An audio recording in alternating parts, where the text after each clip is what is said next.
Whoops, the go live button. We're now live. Now I'm going to play the music. This is Aussie Mac Zone. We'll cover everything Apple, including Macs, iPhones, iPads, and more. All this from an Aussie perspective. Sit back, relax, and insert yourself into the zone. The Aussie Mac Zone. Hello, hello, hello. Hello, Aussie Mac Zone. Zarn, how are you, sir? Good, man. How are you? Very good, thank you. Very good. I didn't hear our music. Didn't you? It was there. No. No. No, you wouldn't. I normally maybe. do. No, yeah. So, everything cool with you? You all right? Yeah. Yeah. I'm sorry. I'm just telling everybody that we're live to come and chat to us. Yeah, there we go. All right. There we go. So our Aussie Apple ramblings this week. If Google does pull its search engine out of Australia, there are alternatives. The Conversation reports the Australian government's push to make Google pay news organisations for linking to their content has seen the search giant threaten to pull out of Australia.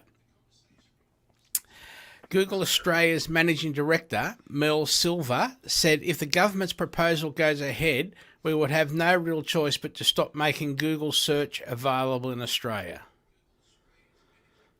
Prime Minister Scott Morrison pushed back, saying he won't respond to threats. Even the Council of Small Business Organisations, Australia, says Google needs strong and stringent regulation because of its monopoly on searching the web. What if Google pulls out? Good question. Google's proposal to make Google search unavailable in Australia means we would need to search the web using other systems and tools. If this really happens, we could no longer go to google.com or google.com.au to search the web. Google's parent company... Go on. That means we're not going to have Gmail. No, we still have all of that. Still have all of that. All of that, just the search part. But Google's company Alphabet Inc. also runs key web portals such as YouTube and productivity tools such as Gmail and Google Calendar, Google Docs and Google Maps, which actually started in Australia. Those services are not going to be removed from the Australian market, even if web search does get pulled out. Online advertising is another sector in which Google is the market leader and where it makes money. Pulling Google web search out of Australia does not mean businesses would no longer be able to advertise using Google services. But with no Google search here, those adverts would no longer appear ahead of other search results and be visited by Australian users.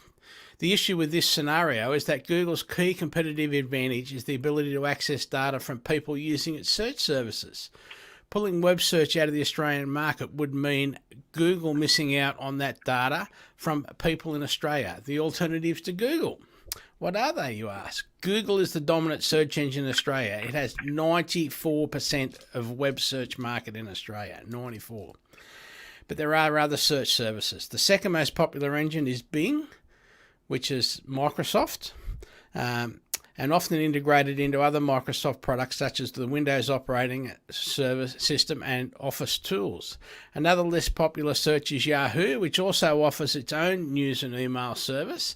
Other alternatives include niche search engines that offer unique tools with special features. For example, DuckDuckGo is a search engine that has recently risen in popularity thanks to its commitment to protecting its users' privacy. So there's a link to more of that story.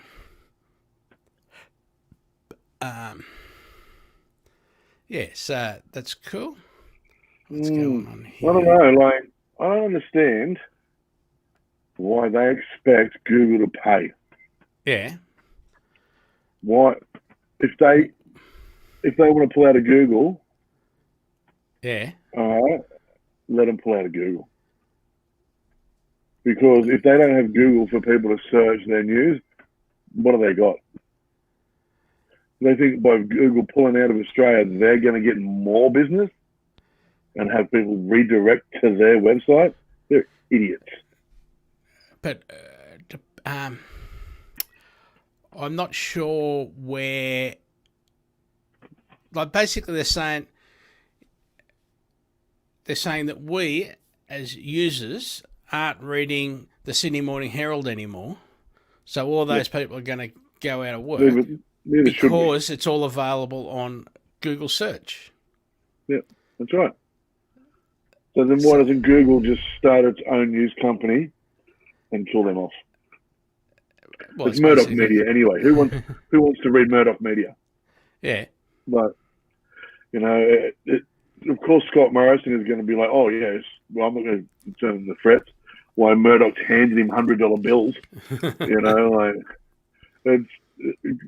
leave it to the Liberals to try to make money out of something that they should be paying for.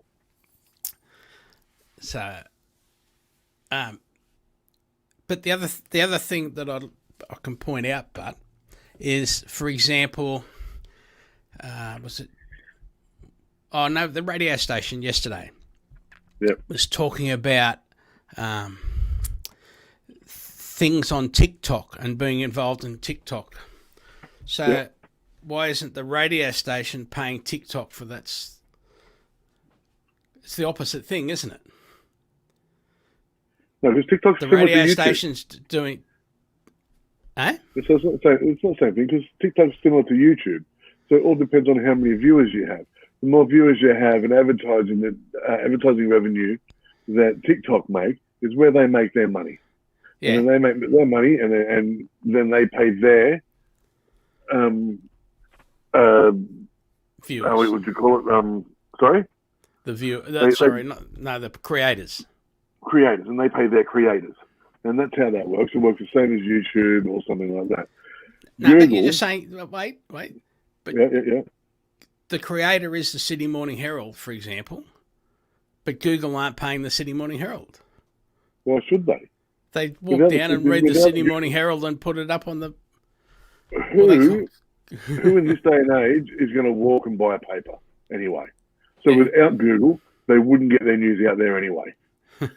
They are not in demand. They are not a creator. No, I they're understand. a news broadcasting system. Yeah. That's it. That's all they are. And if they want their news out, how did they get their news out before Google and TV? They had people on the corner yelling out. You know what Google is? All Google is a person in the corner yelling out.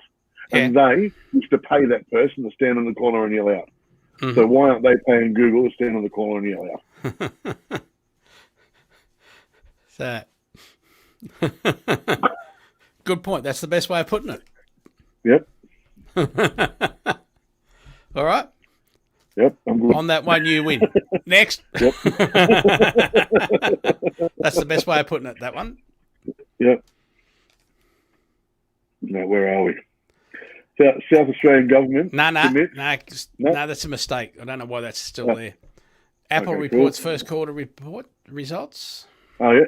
Apple went past it. Apple reports first quarter results.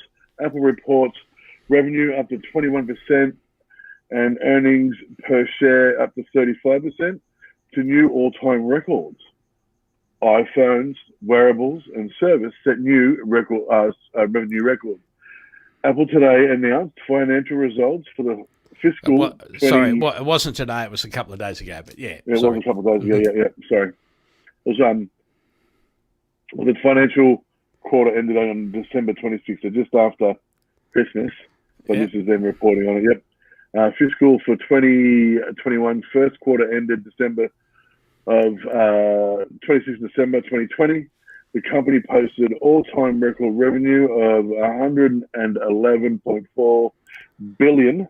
With a B. With a B, billion. Up to 21% over the year. Yeah. And I've lost it again. And quarterly earnings per dilute share of 1.68, up 35%. International sales accounted for 64% of the quarter's revenue. Our December quarter business performance, Apple said, was fueled by double-digit growth in each product category, which drove all-time revenue records in each of our geographic segments, and an all-time high for our installed base of active devices, said Luca Maestri. Luca Maestri, Yep. Apple CFO. The results helped us generate record operating cash flow of $38.8 billion.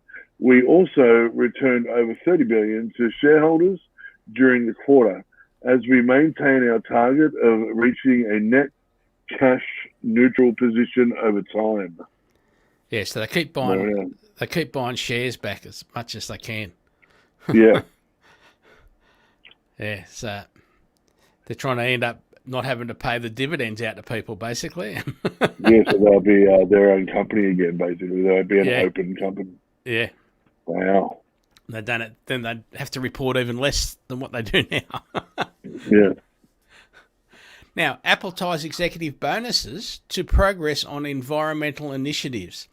Cold of Mac reports Apple made it clear to executives that it won't be enough to simply talk about protecting the environment. Starting in 2021, the amount of cash bonuses will be impacted by how well each executive lives up to Apple's values. A proxy statement filed with the FCC and made available to shareholders on Tuesday says an environmental, social and governance modifier based on Apple values and other key community initiatives will be incorporated into our annual cash incentive program. The statement also spells out what the company's values are. Aside from considering the environment in everything we do, Apple is committed to diversity and accessibility, not just for its employees, but also for users of its products. And there's also the company's oft-repeated Apple believes privacy is a human right. Bonuses are now tied to how well executives adhere to the values. This change will further motivate Apple's executive team to meet exceptionally high standards of values-driven leadership, in addition to delivering strong financial results, the company noted in its proxy statement. And it won't be a token amount. The compensation committee will use the modifier to determine whether to increase or decrease the bonus payouts by up to 10%, Apple said. So, yeah. And their bonuses are pretty big, so 10% is a big number. It's a massive number. Yeah. So, gaming. We've got some gaming. Yeah. Yeah, so this week I'm going to talk about a 64-bit gem of an arcade-style shoot-'em-up called Spidersaurus. So there's two characters, base characters in Spidersaurus. One's a rock star, female rock star with a guitar that gets modified and shoots out different weapons as you go along, and you get certain boxes that shoots out multiple projectiles or single projectiles. Think about your 64-bit shoot 'em up, sort of stage by stage, arcade game in the 90s, and It's what you've got. It's that good. It really is. I used to love playing these things. They had them at all your fish and chip shops, at all your arcade parlors, and there'd be a lineup for them all the way. If it was their best one, like 1942 and all that sort of stuff, you'd fly along, you'd collect a box, and all of a sudden you've got dual machine guns and bombs and all these other things. This is what you get. Yeah, you're getting all these extra bits and pieces. I love this game. It was so much fun to play.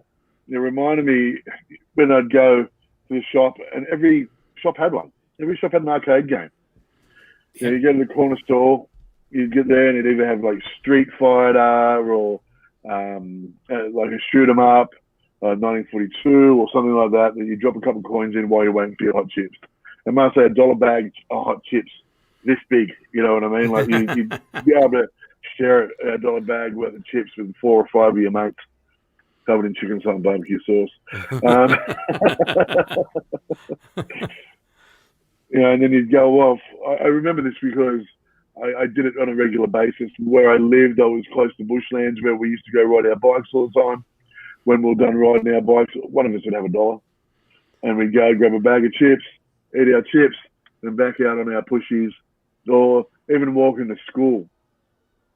You'd walk to school in the morning, stop, see the arcade game in the fish and chip shop, get a fish cake or a dimmy, and drop your coin in, have a quick bash, make sure you're not late for school. Yeah. You made it there most of the time.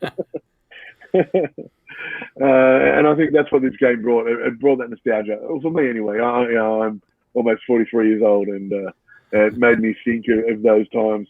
And most of the guys that I did that with, I'm still mates with, and so it makes me think about, my mate Dave or my mate Eddie and me, and, the three of us on our bikes or, on our way to school or whatever, and stopping in and doing that and trying to make the bell on time. All three of us would have to have a go, and then we'd run to school. So we made the bell, or you'd hear the bell as you're sort of finishing off, and you'd try to get it and then bolt the class. And so I thought this game was great. I'm going to give it 4.5 apples out of 5.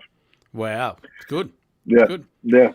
So just my note is, I love the description on the Apple's arcade page for the game. Yeah. Yeah. Saturday morning style action. So it like really just chilling. Yeah. Yeah. It's exactly what it is. Like, it gives you that Ninja Turtles,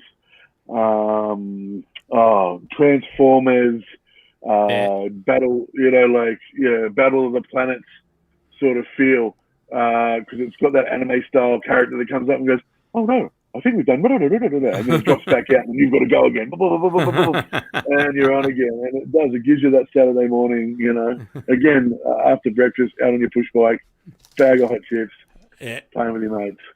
And that's a great description. So, this is entertainment, but it's also part of Apple Fitness Plus.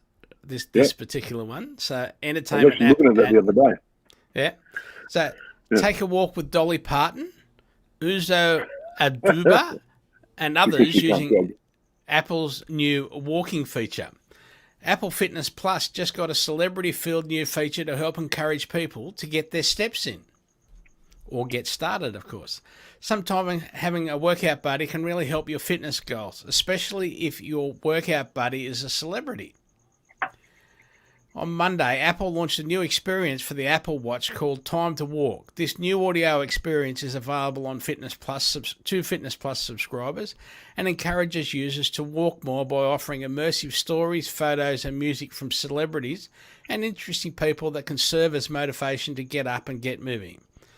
The first episodes, all available on the Workout app, of these audio stories are from country music star Dolly Parton, NBA player Draymond Green, musician Shawn Mendes, and Emmy Award winner Uzo Aduba. While you listen to their fascinating stories, all ranging between 20 and 40 minutes, the app, of course, tracks your pace and steps. So, yeah, that's pretty cool. Yeah. Just another way to try and get us started and get us fit. Yep. Now, Apple shares the trailer for The Snoopy Show coming on Feb 5th to Apple TV Plus. Apple has shared a full trailer for The Snoopy Show, which is set to launch on February 5 as an unlisted video on the Apple TV YouTube channel. So, yeah, you got to do a little search for The Snoopy Show. Now, Apple marks Apple's second series made in partnership with WildBrain, formerly DHX Media, and its subsidiary Peanuts Worldwide. In 2019, Apple debuted faux documentary Peanuts in Space, Secrets of Apollo 10, and Snoopy in Space, following Snoopy and the Peanuts gang as Snoopy pursues his dream of being an astronaut. Starring the world's most famous beagle and his best bud Woodstock, he's a dog like no other, whether he's flying high in the sky. There you go, see? Yeah. Or searching for the treasure at the bottom of the sea. He's always up to something fun. So gather your gang and get ready to follow along with The Snoopy Show on Apple TV+. I always thought he was a bull breed because of his big head.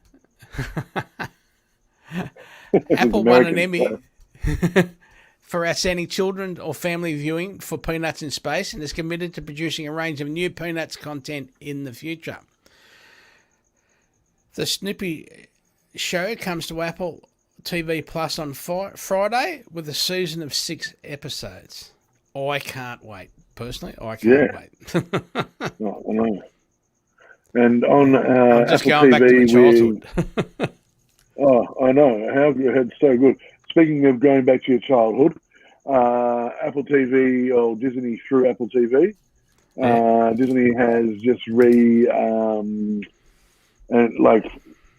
has just added onto Disney Plus dinosaurs from the 90s. The Jim Henson puppeteered show that was similar to Roseanne, but with dinosaurs. The best way to describe it, I think. The boys and I watched probably 2 or 3 episodes the other day and loved it. Yeah. Both Hunter and Mason were like, "What is this? What is this? What's he doing? Why are they talking? Has he got a shirt on? Does he go to work?" It's so good. Why's the baby? Oh, that baby's funny. Mate Hunter. Oh, that baby's funny, Daddy. He thought the baby was the best because he wasn't doing what he told us. It reminds me of Levi. Don't know where you get that from. I know. So that was great. And I'm really excited. I know they're releasing a new one as well, a new dinosaur. So I think it's around the same time. I think it might even be on there. I only found the old one, which I was happy to watch anyway with the boys. Really happy to show them that. And so that's exciting as well. Excellent. So, Apple again. Apple today announced Dan Ricco will transition to a new role, focusing on new projects and reporting to CEO Tim Cook, building on more than 2 decades of innovation and leadership at Apple. Every innovation Dan has helped Apple bring to life has made us a better and more innovative company. And we're thrilled that he'll continue to be a part of that team, said Tim Cook, CEO. John's deep expertise and wide breadth of experience, is that right? Breadth, yeah. Yeah, the breadth of experience makes him a bold and visionary leader of our hardware engineering team. Yeah. Turnus takes on the role, is that right? Yeah, it's another guy. Yeah. Yeah, okay. Turnus takes on the role of Senior Vice President of Hardware Engineering. Turnus joined Apple Product Design Team in 2001 and has been a Vice President of Hardware Engineering since 2013. Throughout his nearly 20 years at Apple, Turnus has overseen hardware engineering work on a variety of groundbreaking products, including the first generation AirPods and every generation of iPad. Most recently, Turnus led the hardware team responsible for the incredible iPhone 12 and iPhone 12 Pro. And he has been a key leader in the ongoing transition of the Mac to Apple Silicon. I want to congratulate them both on their exciting new step, and I'm looking forward to many more innovations they'll help bring to the world. One big point of this is the new project Dan will be working on. No one knows what it is. Yeah, so he just said, he's working on a new project. Like, didn't say this is what the new project is, or... No, they just say he's working on a new project. Wait and see. Yeah. Well, that's exciting. Like, now I need to know what he's working on. What do you think it's going to be? I don't know. I don't know whether it's the car. They're all talking about the car, or whether it's some... Like, it's not going to be things like new displays or a new form of computer, because they're not new projects, are they? They're just different projects. Not. So it has to be the car. It's got to be something radical. Then they just it can't be speakers. It might be the glasses, the VR glasses that they're talking about getting, because they haven't got those. So that's a possibility. Could be something we've got no idea about. Could be the spaceship or the you know. Well, speaking of a spaceship, they are working with Tesla, aren't they? With a car. I Is that no, I is that a don't know rumor? who they don't know who. No, because that all sort of went away for a while. Yeah, and so now they're not saying anything. I don't know if it went away or not. See, this is the thing. Now they're not saying anything. But this is all speculation, people. By the way, we're just making this stuff we don't up. know. We don't know. We do not know. we're just as curious and want to know as much as you do. And so now I'm just making things up. Yeah, so we Google it but can't get an answer. That's right. I'm hoping they're working with Tesla to make some sort of amazing Apple car. Yeah. There was. So I can just get in. Imagine I being able to haven't get got your it here. car, plug your phone in, set your destination on your maps, and then have an app. Yeah, well, someone sent me a video that someone had made, which I'll try and find a link to it. But yeah, and what it is the people just back up, get out of their car, and then the car just backs up to the power station, and the lights. There's a little charging light on the back of the car. It just does it all itself. It's not get out, plug it in like you've seen everyone do now. None of that. It just does it. Just backs in, makes its connection, and that's it. Yeah, imagine if it had like a similar connection to the iPhone itself. Yeah.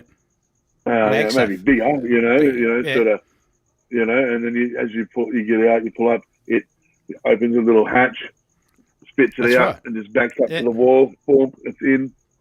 Yeah. You walk away. It's just as easy as that. Yeah. Well, it could be Apple, as easy as do that. If Apple, you do that, this is all recorded. That was my idea. Yeah, they didn't think about that 10 years ago. Heard it first here.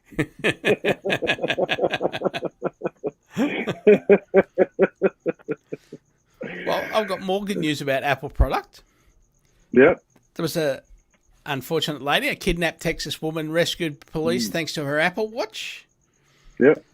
So, iDrop News reports the Apple Watch already has a long and colourful history of saving lives in a bunch of different ways, including detecting potential life-threatening medical conditions or saving people in car wrecks, cycling accidents, even helping folks who've been stranded at sea.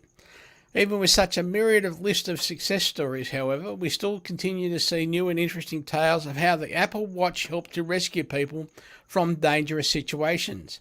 And in a recent story, it seems that police in Texas were able to use the Apple Watch, to help locate and save a kidnapping victim.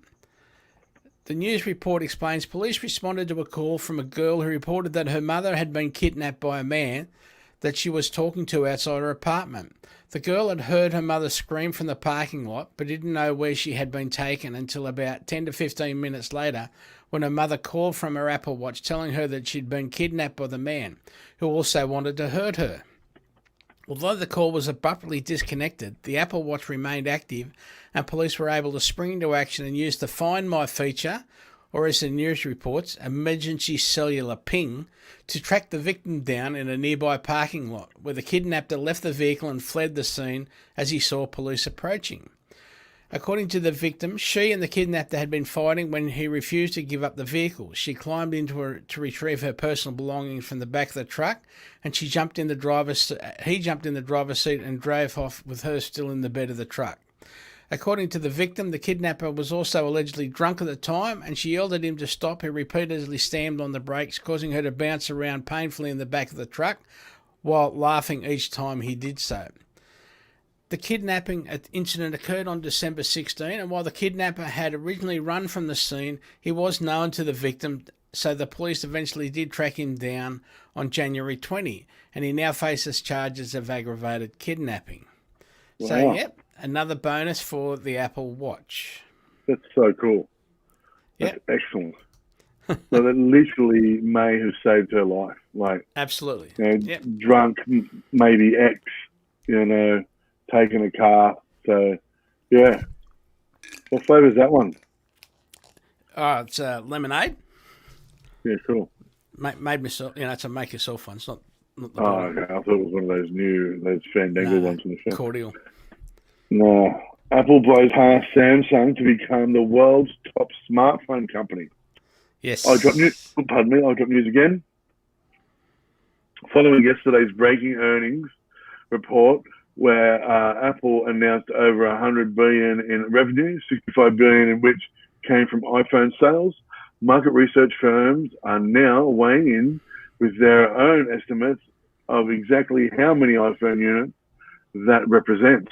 Although Apple stopped closing actual unit numbers a few years ago, opting instead to simply list total overall revenue from the iPhone category, that doesn't stop analysts from reading the tea leaves and offering their own well-educated guesses. And while these can vary quite a bit, it seems that either way you slice it, Apple has just come out on top of the global smartphone market, beating out its chief rival, Samsung. It's actually the culmination of a prediction made over a year ago, which foretold that Apple's first entry into the 5G smartphone race would be such a big deal that it would unseat Samsung as the dominant player, with Apple not having to do much more than simply show up to the party, which is true. That's amazing. It is. And so many places still don't have 5G, but they're still selling heaps of phones. I know. So, now, anything else you want to talk about? What to talk about today? No, it's all right. No? Yeah, no, it doesn't matter. All right. So, I've got a how-to. So, in our renewed effort to leave you with at least one how-to each week, which we have to do. Yep. Yes, we do. Apple CarPlay arranging the screen layout. So you can adjust the app order and its position on the screen for Apple CarPlay. So on your phone, if you go into Settings, General, CarPlay, select your audio device. So in mine it just says Sony, but you know some people have two or whatever. Yep. Select your audio device. Then using the three bars, also known as the hamburger, on the right side of the apps, slide the apps up and down to the order you want. So other people who use the car can also do this on their iPhone for their preferred order of apps as well. So, you know, I can do it, and I've got, you know, so you can have Apple Maps and Waze on the first page, for example. Yeah. As well as, like, I've got phone, then I've got my podcast app, Apple which Music? is Overcast. Sorry. Yeah. And then Apple Music, everything then like that. Apple Music, on the screen, blah blah blah. Right? Yeah. Whereas And you use Karen, Overcast, do you? yeah, Karen doesn't use Overcast. She spends all the time listening to her Libby library. So she's got the Libby app in her preferred place. So it's easier. You don't have to think. It's just right there on page one of the screen. Boom, and away you go. It's that easy. What's Libby library? Well, Libby's a library app. Okay. So Audio book? Lots and lots of audio books when you're a member of a library. So you just go and join the library, and then you get all the audio books as opposed to that's awesome. having to pay for them. I'll have to check that out. And it's great. It's good for the kids too. Yeah, I use Audible. Yeah. But that's because I have an account with them anyway, because I've got Amazon Prime television, and so you get a free Audible. Which is great too. With that, so it's fantastic. I don't pay for the audiobooks. I get a couple of tokens for a month or whatever, and I use those and and lovely. It's great, especially when we go on a trip. We'll listen to a book when we go for a trip. So you listen to a little bit of music or whatever, and then you listen to a book for a while, and it's great. It's great. Yep. All right. There was one other thing. I've got it down for next week. But there's lots of things happening or not happening. It's just there's so many rumours around at the moment. It's just ridiculous. All right. Well, we should start them. Something about Apple, how charging for an Apple car. But anyway. That's right. The show promotion, the show next each link each week on the show upload. Is The link Aussie being Mac Zone, AussieMacZone.com.au 368. no There you'll AMZ see AMZ AMZ 368. Sorry. There you will see the last 6 weeks of show notes. You can email. Sorry. You can email us at Michael or Zarn at AussieMacZone.com.au. However you listen to us, please remember to rate us and give us a like. Tell your friends, you know, and wherever you get your casts from. Yeah. We're there. Apple News, Apple Aussie Mac Zone. Just search for Aussie Mac Zone. Thanks to our supporters, you, our listeners, Yes, and always watchers. you guys. Fantastic. Now over to Zarn for the now infamous sign off. Excellent. All right, ladies and gentlemen, thank you. Wait a minute. Wait, I've just got to get where is it? There it is. I've got to get the music ready for the song. Oh. Go. All right, thank you again, once again, ladies and gentlemen, and remember, an apple a day keeps the androids away. Bye.